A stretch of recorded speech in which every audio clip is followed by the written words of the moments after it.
सोचिए एक ऐसा देश जिसे दुनिया सबसे सुंदर कहती है, जहां चारों तरफ पहाड़ों की खामोशी है, जहां हजारों किलोमीटर तक सिर्फ हरियाली है, लेकिन इंसान शायद ही कोई मिले।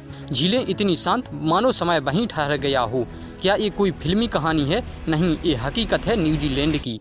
एक ऐसा देश जो टेक्नोलॉजी में आगे है, पर्यावरण में अव्वल है और टूरिज्म में सबसे हॉट डेस्टिनेशन है। फिर भी इस खूबसूरत देश का 80% हिस्सा आज भी खाली पड़ा हुआ है। आखिर क्यों? क्या ये देश डरावना है, या फिर इस सरकार की कोई पॉलिसी है, कोई गुप्त योजना है, या फिर कोई ऐसा सच जो दुनिया की नज़रों से छिपा हुआ है? चलिए जानते हैं न्यूजीलैंड की इस सच्चाई के बारे में। प्रशांत महासागर के दक्षिण में बसा न्यूजीलैंड अपनी अद्भुत प्राकृतिक सुंदरता, शांतिपूर्ण माहौल और उच्च जीवन स्तर के लिए दुनिया भर में मशहूर है।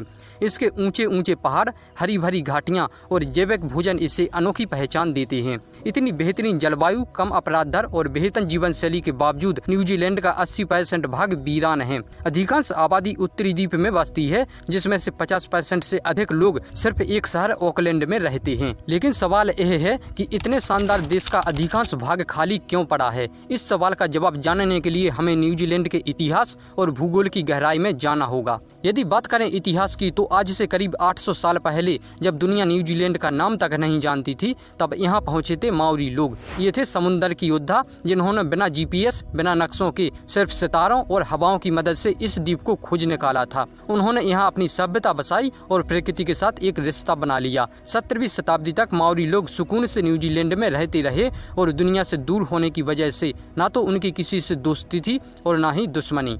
मगर यह सब बहुत ही जल्द बदलने वाला था। यह वह समय था जब वेस्टर्न नेशन अपनी ताकत को बढ़ाने के लिए पूरी दुनिया में फैल रही थी। खोजकर्ताओं को चारों ओर भेजा जा रहा था ताकि वह दुनिया भर में नए कंट्रीज, आइलैंड और कॉन्टिनेंट्स की खोज कर सकें। सन 1642 ईस्वी में पहली बार एक यूरोपियन डच खोजकर्ता अबेल तस्मान इस धरती पर पहुंचता है, लेकिन कुछ ही दिनों में उसे यहां से भागना पड़ा। क्यों? क्योंकि माओरी लोगों ने विदेशी ताकत को स्वीकार नहीं किया। फिर 1769 में ब्रिटिश ऑफिसर्स जेम्स कुक इसी कॉन्टिनेंट को खोजता हुआ न्यूजीलैंड आ पहुंचा और एक बार फिर माओरी लोगों और जेम्स कुक के बीच झड़प हुई और जेम्स कुक को वापस जाना पड़ा।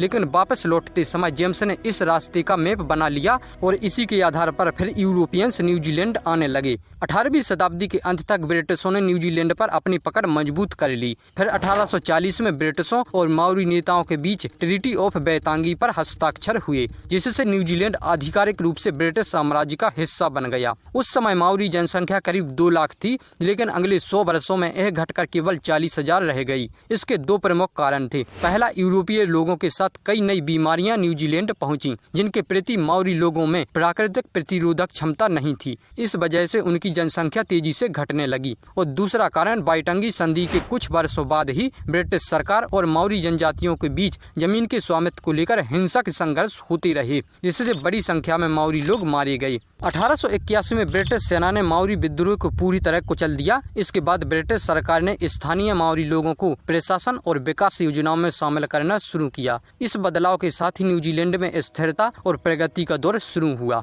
लेकिन हमारा सवाल अभी भी यह बना हुआ है कि 80% न्यूजीलैंड खाली क्यों है?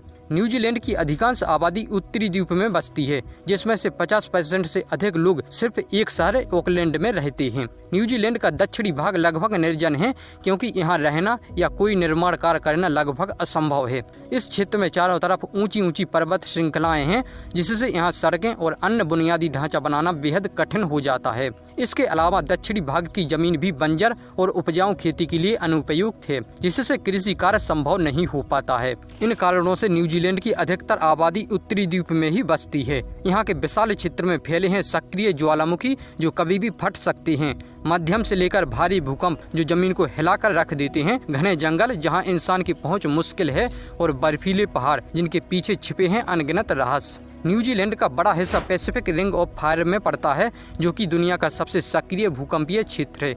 यहाँ हर साल सैकड़ों भूकंप आते हैं। सरकार भी जानती है कि इन इलाकों में विकास करना खतरनाक है, इसलिए वहाँ सिर्फ प्रकृति को रहने दिया जाता है। जहां बाकी दुनिया जंगलों को काटकर इमारतें बना रही है, वहीं न्यूजीलैंड जंगलों को बचाकर खुद को बचा रहा है। यही वजह है कि न्यूजीलैंड में लगभग 30% भूमि संरक्षित क्षेत्र के अंतर्गत आती है और करीब 5 मिलियन हेक्टेयर से ज़्यादा जंगल कानूनी तौर पर संरक्षित है।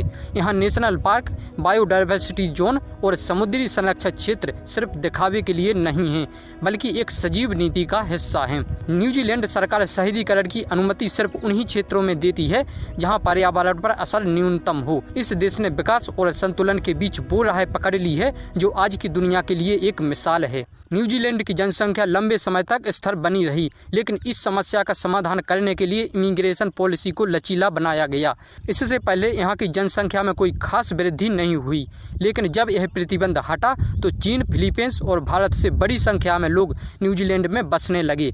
आज न्यूजीलैंड की जनसंख्या 5.1 मिलियन है, जिसमें से लगभग 27% आबादी प्रवासी हैं, यानी वे लोग हैं जो न्यूजीलैंड से बाहर पैदा हुए हैं।